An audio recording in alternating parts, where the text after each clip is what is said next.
Hey there, this is Pranshu Verma and this is our first lecture on electrostatics for class 12. ठीक है, और इसमें अपन लोग पढ़ेंगे कि भाई कूलम्स लॉ क्या है, इलेक्ट्रिक फील्ड क्या है, फलाना ढीकना, बहुत सारी चीजें पढ़ेंगे. ठीक है, तो धीरे धीरे स्टार्ट करते हैं. उससे पहले अपने को बहुत सारी चीजें बेसिक पढ़ना है. ठीक है, तो इलेक्ट्रोस्टैटिक्स क्या है कि जब इलेक्ट्रॉन स्टेशनरी होगा, रेस्ट में होगा और हम उसको स्टडी करेंगे तो वो होगा electrostatic. That field of the physics और the science is known as the electrostatics. Okay, तो ऐसा कोई चीज नहीं है जो आपको याद करने की चीज है. याद करने की चीज क्या है वो मैं बताता रहूंगा. तो फिलहाल इस मुद्दे पे बात करते हैं, चार्ज. ठीक है, क्या होता है चार्ज? चार्ज क्या है? चार्ज कुछ नहीं है, प्रॉपर्टी है. ठीक है, क्या है? प्रॉपर्टी है. जैसे हमारी प्रॉपर्टी क्या होती है? हंसना, खेलना, है ना. वो बहुत अचमुख बच्चा है, वो बहुत रोतड़ू बच्चा है ना, तो ये प्रॉपर्टी है. तो ऐसे ही चार्ज क्या है? चार्ज किसी भी मटेरियल की, किसी भी फिजिकल मटेरियल की प्रॉपर्टी है. ठीक है, अब ये नहीं बोल सकते कि कैसी प्रॉपर्टी है. ये दो टाइप की प्रॉपर्टी है. यही प्रॉब्लम है इस चार्ज के साथ कि चार्ज की कोई डेफिनेशन ही नहीं है. मैं बोल दूं कि ये चार्ज की डेफिनेशन है, नहीं, कुछ है ही नहीं. ये प्रॉपर्टी कैसी है, क्या है, कुछ नहीं कोई समझा सकता. बस ये बोल सकते हैं कि प्रॉपर्टी दो टाइप की होती है. ये प्रॉपर्टी दो टाइप की होती है. एक को हमने पॉजिटिव बोल दिया, दूसरी को नेगेटिव बोल दिया. ठीक है, एक पॉजिटिव प्रॉपर्टी है, एक negative property. Positive charge, negative charge. Okay, तो देखो चार्ज हमने दो टाइप की देखी. ठीक है, उन दो टाइप में से एक को हमने पॉजिटिव बोल दिया, दूसरे को नेगेटिव बोल दिया. आप एक्सचेंज भी कर सकते हो, कोई समस्या नहीं है, कोई आपको गलत नहीं बोलेगा. लेकिन यदि आप एक्सचेंज करते हो तो आपको सारी की सारी कैलकुलेशन, सारी की सारी सिस्टम, सारे डेरिवेशन उल्टे कर देने पड़ेंगे. बस और कुछ नहीं होगा. आपके आंसर जो पॉजिटिव आने चाहिए फिजिक्स की बुक के हिसाब से वो नेगेटिव आएंगे. इससे ज्यादा कोई फर्क नहीं होगा. तो ऐसा कोई बड़ी बात नहीं है, आप कर भी सकते हो, लेकिन उसमें आपको बताना पड़ेगा कि मैंने इलेक्ट्रॉन का चार्ज पॉजिटिव लिया. खैर, इस चीज को बाद में बात करेंगे, ये डिस्कशन बाद की बात है. फिलहाल आपको याद रखना है charge is a property of material which is of two type, that is a positive charge and that is second one is negative charge. Positive और नेगेटिव में बेस की बात कर लेते हैं कि बेस कहां से आता है इनका. ठीक है, तो इस पॉजिटिव चार्ज का ताऊ है प्रोटॉन. ठीक है, कहां से बना है ये प्रोटॉन से बना है. मतलब हम पॉजिटिव चार्ज किसको बोलेंगे? प्रोटॉन को बोलेंगे कि एक प्रोटॉन म्हणजे एक चार्ज, एक पॉजिटिव चार्ज. दो प्रोटॉन म्हणजे दो पॉजिटिव चार्ज. ऐसे ही निगेटिव कौन होगा भाई? इलेक्ट्रॉन होंगे. कौन होंगे? इलेक्ट्रॉन्स. इलेक्ट्रॉन्स को हम नेगेटिव चार्ज बोलते हैं. ठीक है, इलेक्ट्रॉन का जो भी चार्ज होगा, किसी भी इलेक्ट्रॉन का कोई भी चार्ज है वो क्या होगा? नेगेटिव होगा. ऐसे ही प्रोटॉन का कोई भी चार्ज होगा वो कैसा होगा? पॉजिटिव होगा. ठीक है, अब हम देखते हैं कि एक प्रोटॉन का चार्ज क्या है. वन प्रोटॉन का चार्ज है positive 1.6 into 10 to the minus 19 coulomb. एक प्रोटॉन का charge 1.6 into 10 to the minus 19 coulomb. ठीक है, और एक इलेक्ट्रॉन का चार्ज वो भी 1.6 into 10 to the minus 19 coulomb. Same है लेकिन नेगेटिव चार्ज के साथ. किसके साथ? नेगेटिव चार्ज के साथ. मतलब आपको दोनों चार्ज वैल्यू सेम मिलेंगी, लेकिन एक पॉजिटिव वे में मिलेगी, एक नेगेटिव वे में मिलेगी. दोनों की वैल्यू सेम. ओके, इसीलिए दोनों के दोनों एक दूसरे को न्यूट्रल करके किसी भी बॉडी को क्या कर देते हैं? न्यूट्रलाइज कर देते हैं. उस पर कोई भी चार्ज नहीं रहता. ठीक है, तो आपको ये पता चल गया. अच्छा, यहाँ से आपको एक चीज याद रहनी चाहिए, मास of proton, mass of electron. हालांकि ये आपको केमिस्ट्री में पढ़ते हो आप लोग. ठीक है, इसका मास होता है 1.6 into 10 to the minus 27 kg. इतना काफी हमने ली.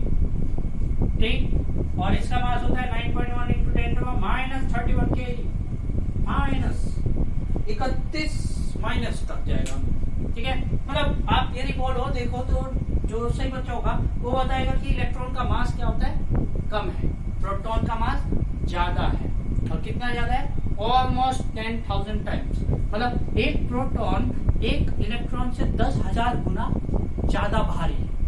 10,000 गुना ज्यादा भारी है वही प्रोटॉन. ठीक है, तो आप समझ लो कि इसीलिए हम बोलते हैं एटम में, आपने केमिस्ट्री में पढ़ा होगा ये चीज कि जो भी किसी भी एटम का जो मास होता है वो सारा का सारा न्यूक्लियस में अपन लोग बोलते हैं कंसंट्रेटेड है। क्यों कंसंट्रेटेड है? क्योंकि वहां पे प्रोटॉन है ना, वहां पे 10 भी प्रोटॉन हुए और बाहर 10 इलेक्ट्रॉन हुए हैं, तो किसका मास ज्यादा होगा? प्रोटॉन्स का होगा ना। 10 था, एक प्रोटॉन का 10,000 गुना है, 10 प्रोटॉन हो गए तो कितना हो गया? 1,00,000 गुना ज्यादा है ना। और वहां पे 10 इलेक्ट्रॉन है तो बहुत कम हुआ है ना। इसीलिए सारा मास अपन लोग क्या बोलते हैं, एटम पे जो भी मास है वो कहाँ कंसंट्रेटेड है? न्यूक्लियर में कंसंट्रेटेड है। वहां पे क्यों है? क्योंकि वहां पे प्रोटॉन भी है, न्यूट्रॉन भी है। न्यूट्रॉन और प्रोटॉन का मास सेम होता है ऑलमोस्ट, ठीक है। लेकिन खैर फिलहाल इस चीज को छोड़ो, अपन लोग आगे बढ़ते हैं, ये बाद में देखेंगे। चार्ज क्या है? Charge is a property of a material which is of two type, positive and negative. Positive charge that means proton, negative charge that means electron. Positive charge का मतलब भाई एक प्रोटॉन जिसका चार्ज होता है 1.6 × 10⁻19 कूलम। इलेक्ट्रॉन का मतलब 1.6 × 10⁻19 coulomb, लेकिन in negative way, proton is in positive way. Okay, mass of proton कितना है वो आपको लिख दिया, 1.6 × 10⁻27 kg और 9.1 × 10⁻31 kg। तो ये है बेसिक, ये क्या है? बेसिक। उसके अलावा क्या है देखते भाई अपन लोग कि यदि हम सेम चार्जेस को नियर बाई लेके आए, दो अलग अलग कंडीशन है, इनको एक मत मान लो, दो चार्ज है, दो सेम काइंड ऑफ चार्ज है, इस पे नेगेटिव चार्ज, इस पे नेगेटिव चार्ज, इस पे पॉजिटिव, इस पे positive, both are kept near to each other, तो क्या होगा भाई? ये रिपल होंगे। क्या होंगे? इन पे एक रिपल्सिव फोर्स लगेगा। क्या लगेगा? Repulsive force. दोनों एक दूसरे से दूर भागेंगे। यहाँ से हमें क्या पता चलता है? हमें ये पता चलता है कि same charge repel each other. क्या पता चलता है? लिख लेना इसको, same charge repels each other. मतलब यदि सेम चार्ज का मतलब मैं आपको यहाँ पे थोड़ा सा सही करना चाहूंगा कि सेम पॉजिटिव चार्जेस और नेगेटिव चार्जेस यदि बहुत दोनों के दोनों सेम है, ठीक है, सेम नेचर वाले हैं, ठीक है। ऐसा नहीं है कि आपने बोला कि इस पे भी 10 कूलम चार्ज है और इस पे 11 कूलम है तो नहीं ये रिपेल नहीं करेंगे, ऐसा नहीं है। यदि ये दोनों पॉजिटिव है तो ये रिपल जरूर करेंगे, ठीक है, क्योंकि इनका नेचर कैसा है? सेम है। कैसा है? सेम है। तो सेम नेचर वाले जो चार्जेस होते हैं वे रिपल टू ईच अदर करते हैं। ओके, ये अपन लोग ह्यूमन नेचर में भी देखते हैं। हालांकि आजकल सारे रूल कानून टूटते जा रहे हैं, ठीक है। आजकल सेम चार्जेस भी रिपल नहीं करते ह्यूमन में, लेकिन ह्यूमन में हो सकता है वो एरर, यहाँ पे चार्ज में एरर नहीं आती है। चार्जों में ऐसा कुछ नहीं होता है। चार्ज में हमारा सीधा सिंपल फंडा है कि same nature of charges repel to each other और अपोजिट नेचर वाले चार्जेस जिनका नेचर कैसा है? अपोजिट है। जैसे पॉजिटिव चार्ज है, नेगेटिव चार्ज है, तो ये क्या करेंगे? ये अट्रैक्ट टू ईच अदर करेंगे, अपने आप को एक दूसरे के नियर बाई आएंगे, मतलब अपने एक दूसरे से ये गीत कहानियां गाएंगे, ठीक है, कई सारे गाने गाएंगे एक साथ मिलके। ओके, पसीना आ रहा है, मतलब घर भी बहुत ज्यादा है, ठीक। तो पॉजिटिव और नेगेटिव मतलब opposite nature charge attract to each other, यहाँ से एक प्रॉपर्टी पता चलती है। ओके, चलिए, ये जो प्रॉपर्टी है इनको याद रखना, इनको लिखना या गीत कहानी इनकी तरह नोट्स बनाने की ज्यादा जरूरत नहीं है। ऐसे बना लो अच्छा रहेगा, लेकिन इनको याद जरूर रखना है, अपने दिमाग में फिट रखना है, क्योंकि बेसिक फंडे होते हैं ये बस, ठीक है। जैसे कि आपको हिंदी बोलने के लिए एकानार और आसामी आना जरूरी है, इंग्लिश बोलने के लिए एबीसीडी एफजीएच आना जरूरी है, वैसे ही ये इलेक्ट्रोस्टैटिक्स ऐसी पढ़नी है तो ये पता होना ही चाहिए, ये याद होना चाहिए, ये समझ में आना चाहिए, दिमाग में होना चाहिए, ठीक है। इनके लिए बोलना नहीं चाहिए कि अरे भूल गए, ऐसा नहीं होना चाहिए, ठीक। तो आगे बढ़ते हैं। आगे क्या है भैया अपना? और आगे आता है अपना क्वांटाइजेशन।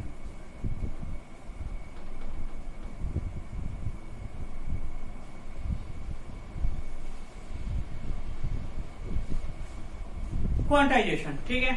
तो क्वांटाइजेशन क्या है?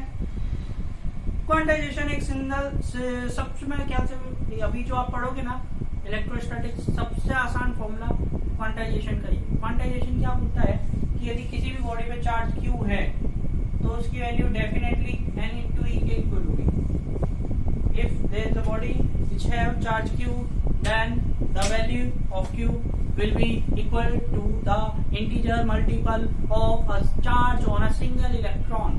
क्या बोला मैं कि if a body has charge q then q will be equal to the integer multiple of charge on a single electron। आप सिंगल इलेक्ट्रॉन का चार्ज जानते हो कितना होता है, कितना होता है भाई 1.6 into 10 to the power minus 19 coulomb. ठीक है, ये पावर में बहुत लंबा हो गया।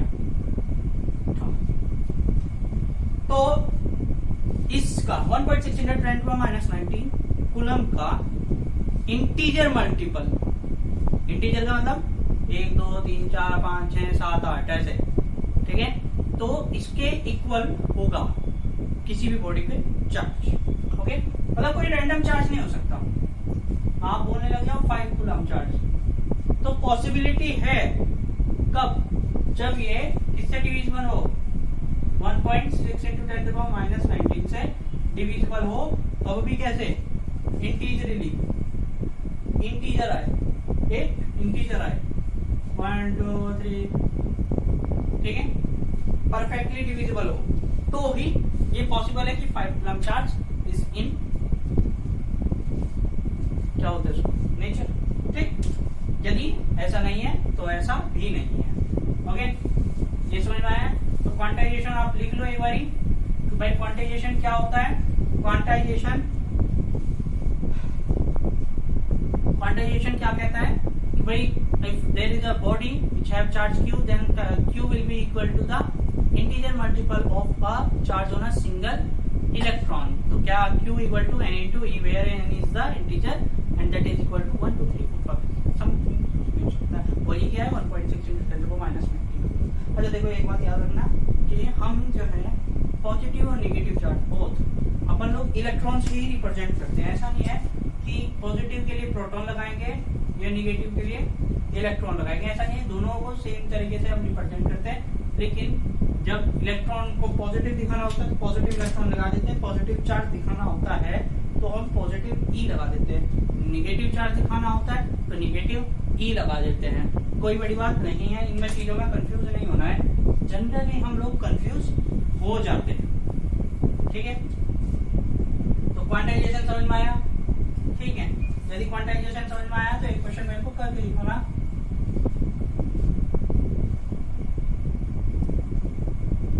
Number of electron in charge of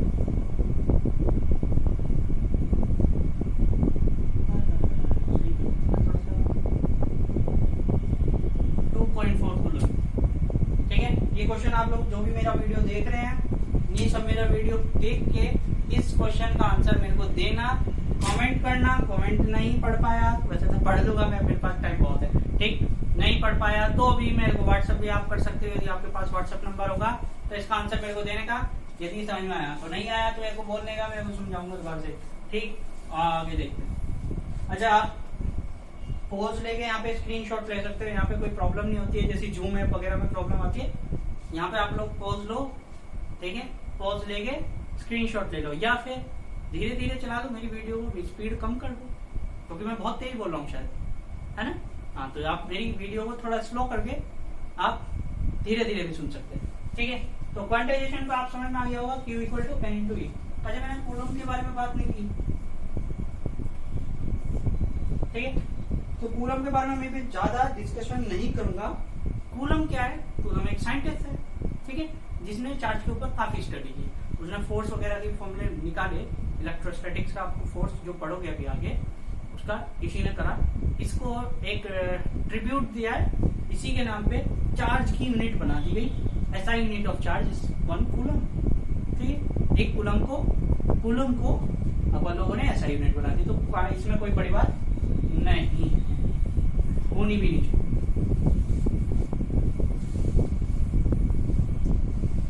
अभी आगे हम एक प्रॉपर्टी देखते हैं, इंडक्शन।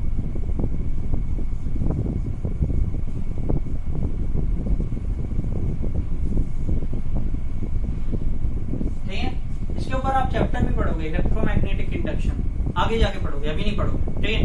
काफी देर लग जाएगी, 3-4 महीने 5-6 महीने लगते हैं पढ़ते पढ़ते, ठीक है। फिर आप इंडक्शन क्या होता है इसके ऊपर बेसिक नींद लेते हैं, ठीक। इंडक्शन क्या है, इंडक्शन एक जादू है, जादू है कि बिना कांटेक्ट में आए बिना कांटेक्ट में आए एक चार्ज्ड बॉडी दूसरी अनचार्ज्ड बॉडी को चार्ज कर देती है। क्या बोला मैंने? बोला कि यदि कोई बॉडी है ये, ठीक, जिस पे पॉजिटिव क्यू चार्ज है। कितना चार्ज है? पॉजिटिव क्यू चार्ज इस बॉडी पर है, ठीक। और इसके पास एक दूसरी बॉडी रखी जो कि एक कंडक्टर है, इलेक्ट्रिक कंडक्टर है, ठीक है, बिजली को कंडक्ट करने वाला है। ओके, मतलब लोहा है, चांदी है, ऐसी चीज है, कॉपर है, एल्यूमिनियम है, ठीक, ऐसी चीज है ये, तो उससे चीज से बनी हुई है। तो इस पे चार्ज फिलहाल 0 है, ये बिल्कुल आराम से मस्त बैठी हुई है।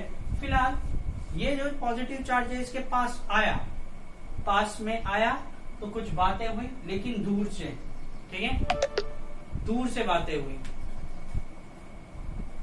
तो जो बात हुई उसने बोला कि भाई मेरे पास पॉजिटिव चार्ज है, तो इसके जो इलेक्ट्रॉन्स थे अंदर, इसके इलेक्ट्रॉन अंदर जो बॉडी के अंदर थे, उन्होंने कहा कि जितना तुम्हारे पास पॉजिटिव चार्ज है उतने हम तुम्हारे पास आके तुम्हें न्यूट्रल करना चाहते हैं।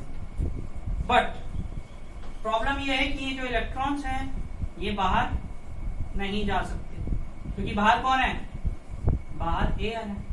इन इलेक्ट्रॉन्स के पास इतनी एनर्जी नहीं है कि ये इस बॉडी की सरफेस को छोड़ के दूसरी बॉडी पे जंप कर जाए, दूसरी बॉडी पे जंप नहीं कर सकते, इसीलिए ये यहाँ पे आके रुक गए, यहाँ पर आकर रुक गए और ये अट्रैक्ट कर रहा है कि आजा आजा, रस्सी से खींच रहा है, लेकिन वे उससे बाहर नहीं आ सकते, उनकी मर्यादाएं हैं।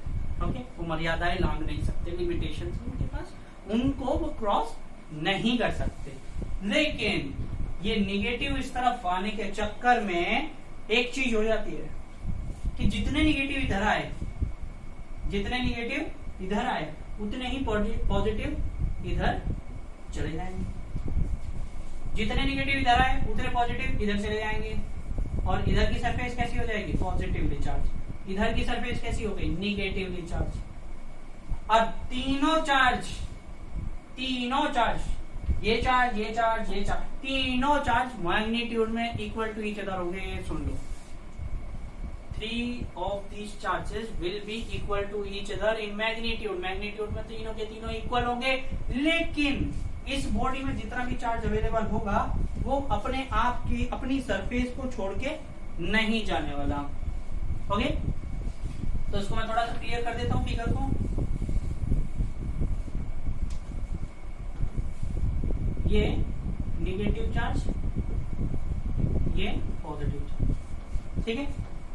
अब जितना चार्ज इधर आएगा उतना ही इधर आएगा, इतना ही इधर आएगा। टोटल चार्ज अभी भी 0 है, टोटल चार्ज अभी भी 0 है, लेकिन there is a separation between two charges. That's why we can say that this body is charge, a surface of this body is negatively charge and the second surface of this body is positively charge. एक बात समझ में आई होगी आपको कि यहाँ पे क्या कंडीशन हो रही है? यहाँ पे वही कंडीशन हो रही है कि opposite nature charge attract to each other. देखो यहाँ पे पॉजिटिव चार्ज था तो इसके पास कौन आया? निगेटिव चार्ज आया, है ना, क्योंकि अट्रैक्टिव फोर्स इनके ऊपर लग रहा है। ये निगेटिव चार्ज इसको इधर खींच रहा है, ये इधर जाना चाह रहा है, दोनों एक दूसरे के पास आना चाह रहे हैं, ठीक है। मैं इस साइन को थोड़ा सा चेंज करूंगा ऐसे, ओके। और ये पॉजिटिव चार्ज इन प्रोटॉन्स पे फोर्स लगा रहा है, इसीलिए ये दूर जा रहे हैं। लेकिन ये फोर्स थोड़ा सा वीक होगा, बहुत वीक होगा, देखो डिस्टेंस ज्यादा है ना, तो ये वीक फोर्स होगा, लेकिन फिर भी होगा। और जितने पॉजिटिव चार्ज इधर है उतने ही पॉजिटिव चार्ज इधर आ जाएंगे, and that is called induction. क्या कहलाता है ये? इंडक्शन कहलाता है।